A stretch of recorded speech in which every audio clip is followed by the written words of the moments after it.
jersey it was. It was a Knick jersey, Skip. A Knick jersey? I saw a Knick jersey and I had to stomp on it because I'm tired of these Knick fans talking their stuff, feel good story, talking this and that. And yeah, go home. Go home.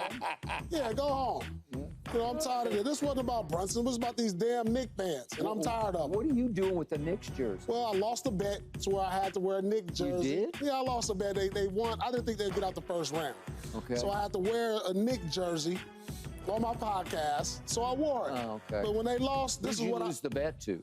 To the Knicks fans. This was a bet to the Knicks fans. Okay. I said if the Knicks win the first round, I'll wear it.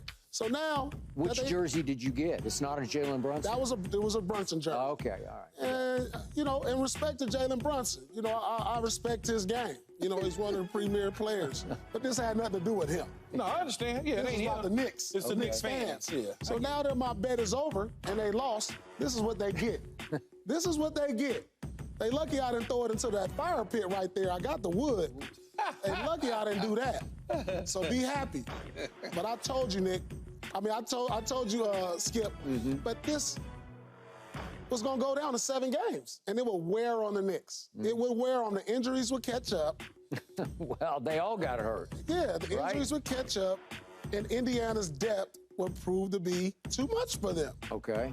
And that's what we saw. So maybe next year, Knicks, maybe if y'all can get healthy. But, oh, well. Oh, well. Oh, well. So I can't remember. Did you predict that Anunoby had pulled his hamstring and then that Josh Hart had pulled some ab muscle of some kind? And that Jalen Brunson yesterday, with 3 minutes left in the third quarter, would fracture his hand? I mean, it's unlucky. Didn't predict that, you know what the Knicks remind me of? They're like the basketball equivalent to the Dallas Cowboys, your Dallas Cowboys. How is that? Because you get this feel-good story, America's team, and then they let you down.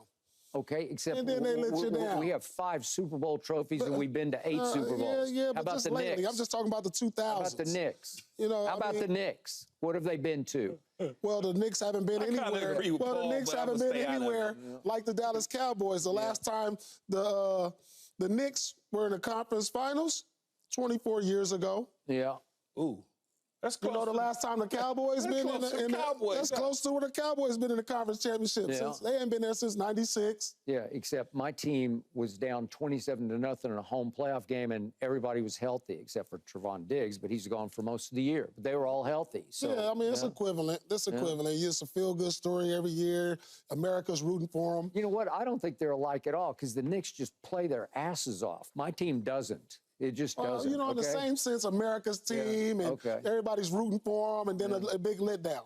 Okay. You know, everybody picked the Knicks in Game 7 despite the injuries. Everybody picked them. I'm just not sure about that. No, I picked them based on being at home and MSG, the crowd, the fans, the whole what happened celebrity to the Cowboys deal. this year? No, I picked at home.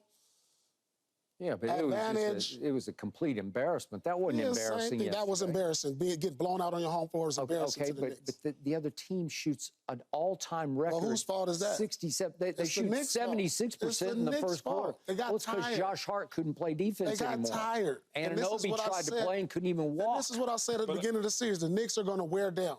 They can't sustain this level of play for 7 games. If the Pacers could push it to 7 games with the depth, and they get the play out of Haliburton, and he continued his play since Game 2, that it would wear on the Knicks, and it finally caught up to him in Game 7, and now they're in Cancun somewhere. I'll probably meet them next week, this weekend or something, on my day off. I'll probably go out there. But be honest, though, man. I hear everybody keep saying they're worn down, they wear them down. They are without players that play. Hold on. But the players. I got it. I get it. But the players are not getting injured based on Tibbs's running them into the ground. I mean, I gotta believe. You got shoulders, ankles. You got hands. None of that has to do with the coach. I have to believe that. Yeah, I don't know. I saw the play where Josh Hart got hit in the ribs. But a lot of that has to do with... I don't think he's hitting the ribs. I think he just pulled an ab muscle. Yeah, that's muscle fatigue from playing 48 minutes a night. Muscle, that kicks in. That's a thing. Like, I'm not going to run a marathon, then go out there... So Julius Randle's shoulder is because of Tibbs? Listen, he ran him into the ground, so shoulder, when he hit the ground, the ground said... Not every injury is because of Tibbs. But I do believe that some of the injuries had to do with muscle fatigue. Like Anunoby strained his hamstring on so a that's breakaway one layup. guy out of all these Josh Hart guys. pulls an ab muscle. That's muscle fatigue can be a factor in injuries. I understand it can be, but we talking about OG is the only one on that list of players that have missed time that's a muscle injury.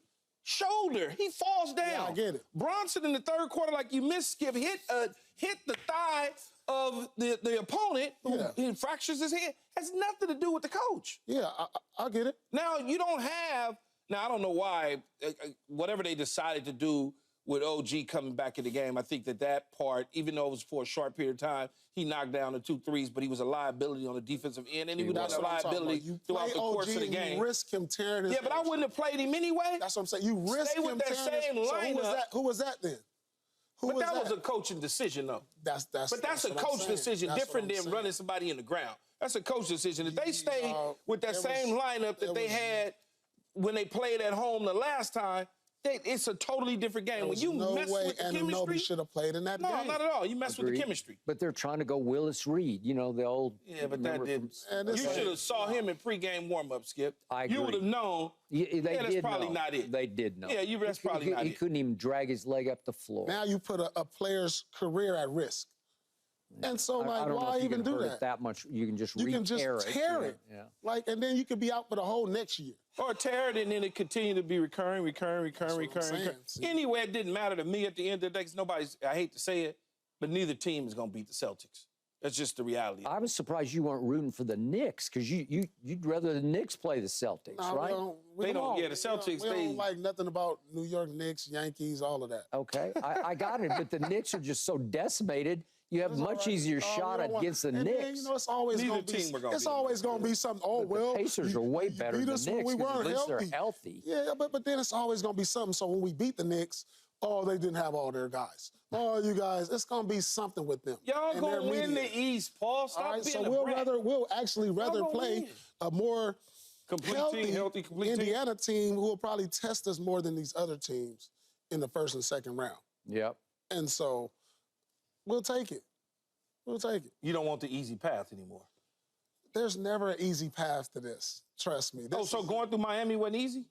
There's no easy path to winning. Going through Cleveland wasn't an easy path. It takes hard work, dedication. Oh, God. To be good and lucky. Now you're giving me the coach speak. Now you're giving me the coach speak. So you get ready to tell me and Skip, as we sit there at this desk, that y'all didn't have the easiest path of all teams in the playoffs. Well, you got to be good and lucky. We are lucky enough to not see Miami without Jimmy Butler. We are lucky enough that Mitchell, somehow came up with an injury in the last couple games because, it looked like he had found his rhythm. I mean, that comes with it. It comes with the run to a championship. Things happen. All right, I want to talk about Tyrese Haliburton because he had a couple of disappearing acts in this series. And now it's Game 7 at the Garden, going crazy. In fact, Rick Carlisle said after the game, there's no more raucous crowd in the NBA, he said, than this crowd at Madison Square Garden. I don't know if you would agree with that. I agree with that. I agree with that. It's a little hostile in there. Okay. Didn't even hit the side He didn't even hit anything. Right. No. But from that point forward, Tyrese Haliburton makes 6 threes, and he is giving it to Spike, and he's giving it to Ben Stiller, and he's giving it to everybody up and down the floor, and he's giving it to the Knicks, and he's laughing up and down the floor. And I tweeted at halftime, if I'm in the Knicks locker room, I say, that ain't going to continue on our floor in the third quarter. You got to feel good. Okay. In the third quarter, the Knicks did get it down to 6. They got it all the way down to 6. And all of a sudden, every Pacer made a shot from that point forward. Everybody. And it seemed like every time the ball left somebody's hands, I said, that's going in. And it did. Neesmith couldn't miss a shot. Couldn't miss a shot, right? Mid-range. Yeah. Again, here's another one of those, Nimhard. I guess you would call a role, those role players they roll. aren't supposed to roll on the road. I know. They But here we are again in a Game 7 where he wasn't the only guy on the team. Fact. Everybody else stepped up where, just like Minnesota, everybody else stepped up when the star player was struggling. Yeah. Paul, when Doc was your coach, when you won your championship, he famously or infamously said, he summed up all of NBA basketball as it's a make or miss league, right? Yeah. And this is just make or miss basketball. But when you start making, it's so contagious because everybody comes to the party. Right. And every pacer, once Haliburton starts draining threes, they kind of go as he goes. He inspired him, yeah, he absolutely. Did. And then all of a sudden, everybody's making threes, and T.J. McConnell comes in and makes every shot. Was Haliburton the best point guard in this series?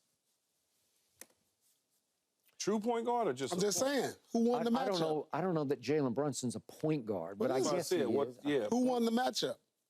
I mean, We know who won the series, but since there's no way the Knicks get to Game 7 without Jalen Brunson. There's just no way. Without Haliburton, they don't get to Game 7. Yeah. Haliburton. But Haliburton it feels like to me he had more at his disposal, even though DiVincenzo and Hart at times they not winning unless Haliburton do what he does. No, so let's just be honest about all this. When the Knicks won Game 1 the way they won it, and Game 2 the way Brunson was playing, you was like, this is going to be a short series. Yeah. Y'all thought this would be a short series, but then Tyrese Haliburton said, not so fast. Yeah. I'm going to show up to this party. But he balled out in Game 2, though. Yeah, he said not so fast. He had 37 in Game 2. In Game 2, he was like, hold on, not so fast. Because in the first round, Tyrese was nowhere near. Like, if we look back at his stats in the first round, he didn't play well at all. But he said, hold on, I remember who I am now. Because early in the year, we were showering him as like, oh, he might be the best point guard in the league. Yeah. You know, with the way he had a run in the in-season tournament, the way he played, and the hype that was surrounding. He had, I think, collected like 21 assists with no turnovers. He had a game like that. Yeah. And then we saw him in the first round, and I was like, who is this guy? Did he forget how to play basketball? I actually said that about him in a couple games. But from Game 2 and on, from the Knicks series, this is the player that we said, okay, this is the future of our league. And in the end, I feel like he won his matchup. And I thought that was going to be Although key in they this didn't series. really guard each other that much. This is the point guard matchup. Yeah. They didn't guard each other. Haliburton didn't want to guard him because they had other guys. They needed bigger, stronger guys to guard this guy. He's tough. Jalen's tough. He's tough. He's tough. He's a tough son of a gun. You know what? Yesterday, and he was fighting, and then again, he was fighting injuries. Yeah. But I mean, he got a. Yesterday, he looked a half step slow to me. Tired. He was worn down. They did a good pick job. him up full court every game, every dribble, and they can throw Neesmith and then Nimhard and then T.J. McConnell and Ben Shepherd. So they're just throwing body after fresh body at him. And he looked like he did wear down and out yesterday. Yeah, absolutely. Yeah. I thought so. And I said this at the beginning. I said, if this goes 7, they can wear down the Knicks. For the simple fact, they had to play too many minutes. I mean, every night you're looking up 40-plus minutes. That's tough, Skip. I understand, but... And with the way the physicality of this game, these games were going, and the ball pressure and the speed of the game, the way the Pacers was playing, that's tough. And so, but shout out to Knicks. They fought hard. They represented what the city of New York was all about. Yeah. And that's all they want. That's all. They're a hard. No, that's all they want. They happy? They happy. Did you see the fans after? I mean, listen. They gave them a big ovation. They gave them an ovation. Yeah. They represented, these 5 guys represent what New York was all about.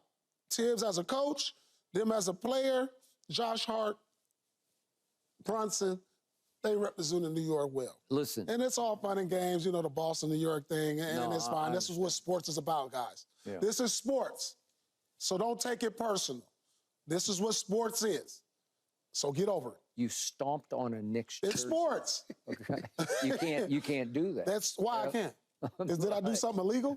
No, like in sports, it's illegal. No, it ain't. It's like I see it all the time. You broke an unwritten rule. But I see Knicks fans do it to the Philly jersey outside the arena in the first round. Did we not see that? Yeah. I thought we saw that. I thought I saw clips of that. But you're not just some fan. That's you're right. Paul Pierce. I am a fan. I'm a fan of the Boston Celtics, and I'm a hater of the Knicks. And the Lakers. And the Lakers. Did you hate DiVincenzo yesterday? Because, listen, he made 9 threes. You got to give that was a big-time game he played. Let me tell you something. From what I saw from the Knicks, they got about, like, 5, 6 guys that's underpaid. Yeah. And that's why I say they played over their pay grade. Yeah. I mean, Jalen Brunson is a max player. Josh Hart should be getting paid significantly more money. Yeah. I mean, and we know Isaiah Hartenstein, he gonna get paid this summer. He's going to get paid. You know, even though he went for a 0 and remember, 8 game, but Julius Randle's one of their, you can argue he's their second best player. I mean, he's an all-star. He's an all-star. He's an all-star, right? Yeah. And remember, Bogdanovich has had some nice moments in this league, right? As a shooter. I mean, Bogdanovich is a key contributor. Yeah. No, but I'm saying Like- you lost all these guys, and Mitchell Robinson is a backup center. I don't know. You get them healthy. I mean, one can argue that if the Knicks were healthy, they'll be playing the Celtics. And you can argue that that ain't going to be easy. Wouldn't be easy. It wouldn't be easy. No, not at all. You'd have home court, so you'd have that. Yeah, but I wouldn't be comfortable. Yeah, because Especially how hard they play. your home court hadn't been very homey. Yeah, home court right? haven't been homey. Yeah. Thanks for watching, Undisputed fans. Do you want more highlights from the show? Make sure to click that subscribe button for all the exclusive content from Undisputed.